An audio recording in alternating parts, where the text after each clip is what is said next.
Erev Tov, Rabotai. As the Rabbi mentioned already, I heard in his words of Torah that tomorrow is a fast day, Asar B'Tevet. So, a little bit of history about what this fast is for, what's the purpose of it.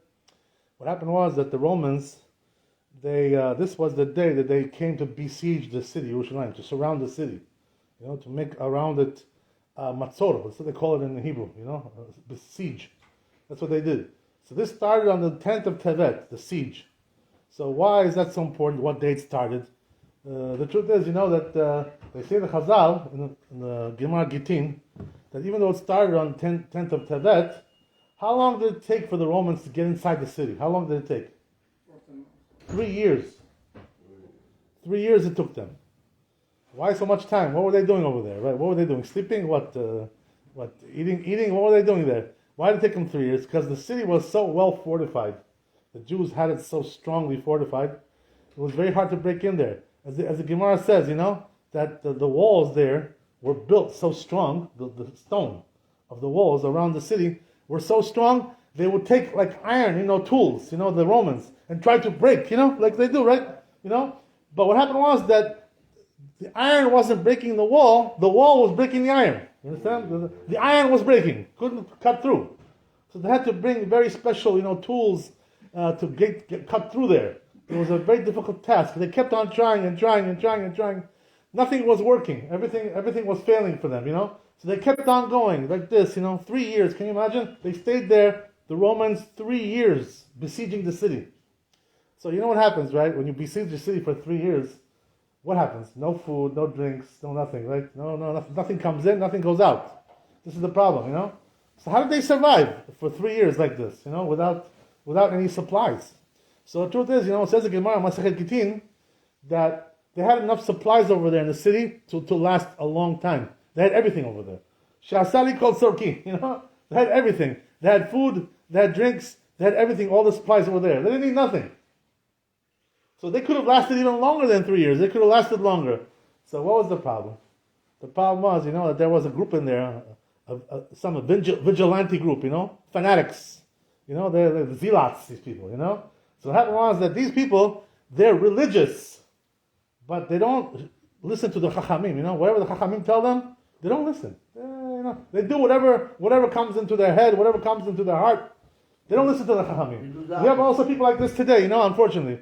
Go to Israel and you see over there, right? People like this. They wear kippah, everything. Dati. But they say dati, but they're not listening to Chachamim. Chachamim tell them, don't go to Rabbi, don't go to the Temple Mount. And they go up there, they don't care. Look at them. They go against the they go against the Chachamim. They don't care about nothing. So these people are crazy, They're going up there with peot, people with kippah and peot and beards, and hats, black hats. Going up to Harabait, who are these people? Erev Rav, these people. Can you imagine such a thing like this? The Chachamim, whatever they say, they don't care nothing about that. They want to sell to Israel. You understand? So what happens is, what happened was in that time also, when they were fighting against the Romans, what happened was that the Chachamim told these people, they told them, don't fight with the Romans, just give in, Whatever they ask for, give it to them. This way they'll let us go, and they won't destroy the city. Make a deal, cut a deal with them. Don't rebel, because they knew they weren't strong enough at that time to fight with the Romans. They were not strong enough, The Chachamim, they know. They know when you have to fight and when you shouldn't fight. You understand? You have to listen to the Chachamim. That's why, it says when David HaMelech wanted to go to war, what he would do, what would he do? Go by himself, Gibor? No, he would go to Sanhedrin, the high court, the Bet Din, and he would ask them, is it allowed to go? Not allowed? Should I go? Should I not go? You have to ask the Bet Din. You have to ask the Chachamim. One question. Yeah. Of course, they're the biggest tzaddikim. Who else is tzaddikim? The Chachamim are tzaddikim, right? The real tzaddikim. So what happened was that David HaMelech used to go to Bet Din, ask what was going on, what to do. And that's why Hashem always made him win. Because when you listen to the Chachamim, it says in the Midrash like this, When a person, doesn't matter where is it, the Jewish people or one Jew, if you go to the Chachamim, and who are the Chachamim? The older rabbis, with gray hair, not the ones who just got out of yeshiva. 25 years old, they think they're big shot, sitting there teaching, big things, and people are sitting around them, and they think this is a big chacham. What, 25 years old, you're a big chacham? How did you become big chacham 25 years old? What it says? You know what the Rambam says about this? It says that these young rabbis who just came out of the yeshiva, they learned for 5 years, they came out and they're telling people what's mutar, what's asur, what's halal, what's not. The Rambam says these young rabbis, they're destroying the world. That's what he says. They're destroying the world. Okay. Why? Because they say always the wrong halakha. About mutar, they say asur. About asur, they say mutar. Everything the wrong halakha. And people don't understand. They don't know. They think, oh, look how he's quoting some books. He knows this book and he knows that book. He knows what it says in the Yalkut Yosef and in Chazon Ovadia. Yeah, he knows. Yeah, he knows what it says in the Zohar. He knows what it says over here. It doesn't matter. That's not the issue. What he can quote you. The Ikar, the main thing, by the way, says the Ramah in the laws of Talmud Torah, and you're there. Says the Ramah, what's the main thing about being a Chacham today? How do you know a person is a Chacham? Not because he can quote you a lot of books, and say, oh yeah, this book. You know what we call that, right? If a person just quotes you some books, but he doesn't know what to do with that, he doesn't have the Dat Torah to properly, to render decisions. What happens is it's called Chamor Noseh Svarim. It's Chamor with Svarim on his back, going like this, like this. Chamor, with books. Chamor with books is not going to help you. You have to go to so what does that mean? The Midrash is trying to tell you, go to the older rabbis, the sages, the ones who are the older ones, who have been learning already for 50 years, the Torah, and they didn't start yesterday or 5 years ago, beginner, some kind of beginner. No. 50 years they're learning already Torah. 60 years, 70 years they're learning Torah. Go to those ones, the ones who were learning for a long time.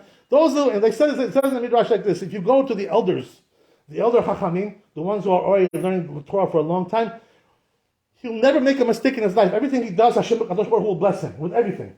Nothing will go wrong in his life if you do that. If you have the humility, anavah, you should go to the big Chachamim and ask them. Don't rely on yourself. What are you? 25 years old? You think you're posek already? You posek? What happened to you? Right? This is the thing. So whoever listens to the Chachamim, everything he does will be matzliach. Ish matzliach. He will be ish matzliach. That's the way it says in the Midrash.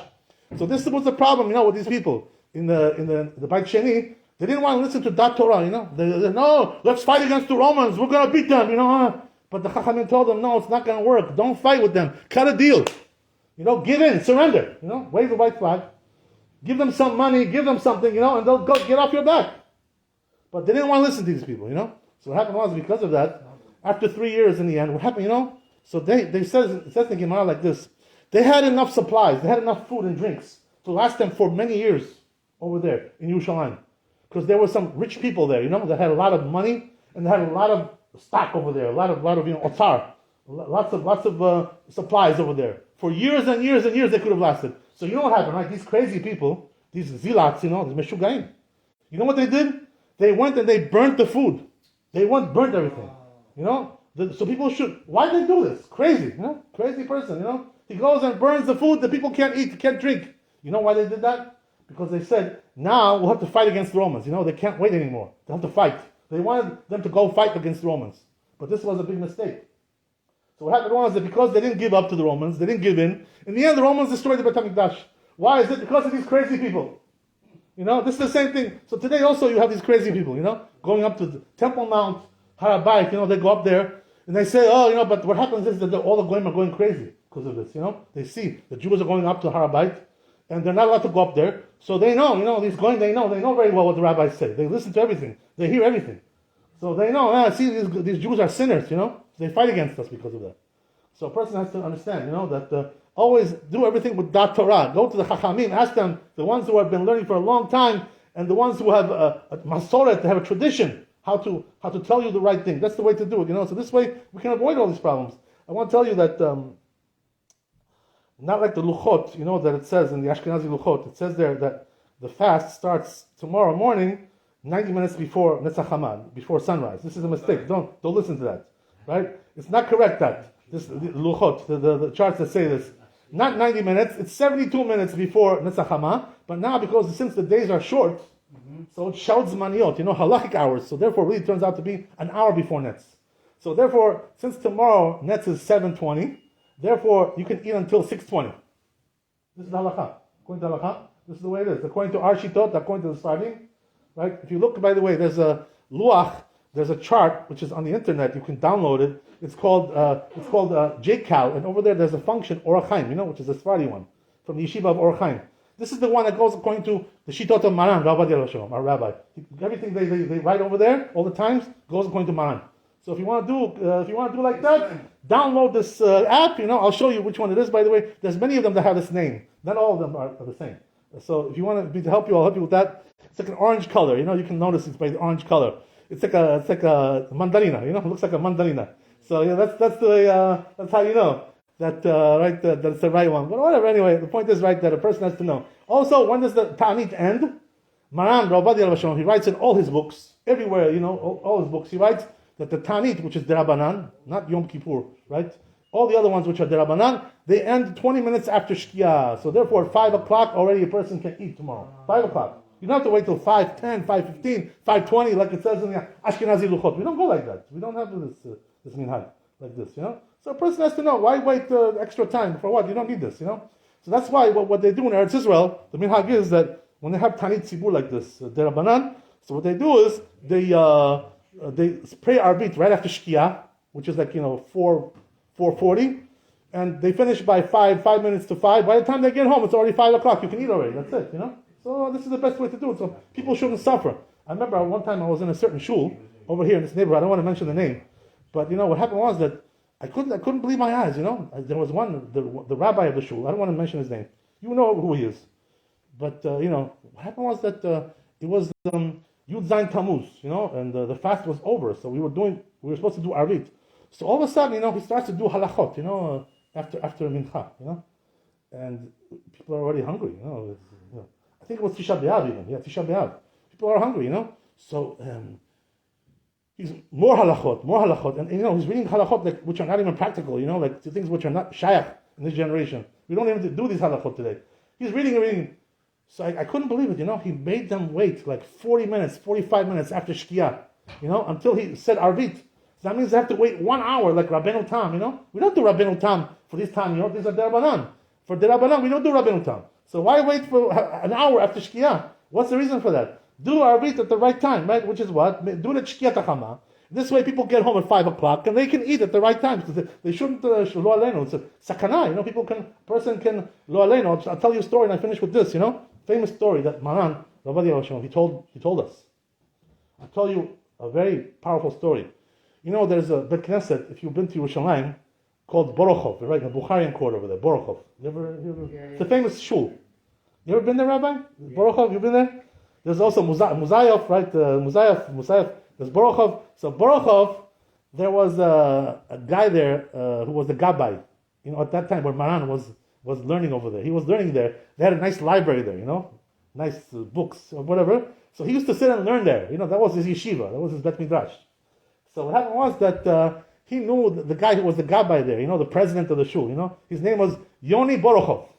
This was his name, okay?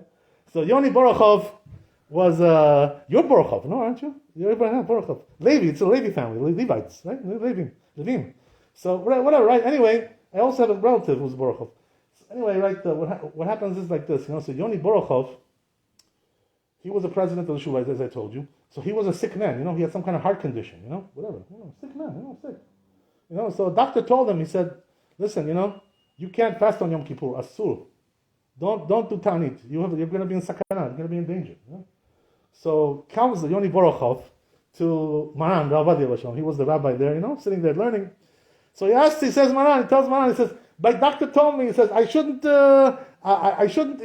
fast on Yom Kippur. He says, my God, he says, I never did this in my life. To eat on Yom Kippur, Shem Yirachem lo aleinu. He says, I can't do that. He told him, Rabbi, he says, I can't do this. It feels terrible. I can't do it. So Maran told him, when he told him, he says, be careful. He says, whatever the doctor told you, do it. Don't be a hero. Don't be a wise guy. If the doctor told you to eat on Yom Kippur. And say also Birkat HaMazon. We say Birkat HaMazon also. If you have a Seudah on Yom Kippur, you have to say Birkat HaMazon. Just like any other day. It's the same thing. With Yalev Ve'avo. You have to say Yalev Ve'avo also. Yom HaKippurim Hazeh. That's halakha. You ever hear this? It's true. Okay, that's the way it says in the poskim. So what happened was he told him, eat. Don't be a hero. So what did he do? This guy, He didn't want to listen. He felt guilty to eat on Yom Kippur. So what did he do? He tried to fast. So what happened? In the afternoon, right? He got sick. He fainted. And they called an ambulance. And the ambulance came to get him. What happened? Half hour later, they hear he's dead. He died. So you can see from here, that a person has to be careful about that. When a person is fasting, sometimes it can be sakana, especially for a person who's old or sick. So you got to be careful. You have to know your limits. Listen to your doctor. Listen to your rabbi. Whatever he tells you, do what he says, because otherwise you can get yourself into danger. Chas v'shalom. So therefore, the proper thing to do, is to finish the fast early as possible, not to make people wait. You're making them suffer. Shem yirachem. Who's going to forgive you for such a thing like this? Making them wait for an hour. What? Where's to make them wait for an hour? It's derabanan, this fast. It's not deoraita. It's not Yom Kippur. So there's no reason to wait an hour. Baruch Adonai le'olam. Amen. Chazak u'baruch.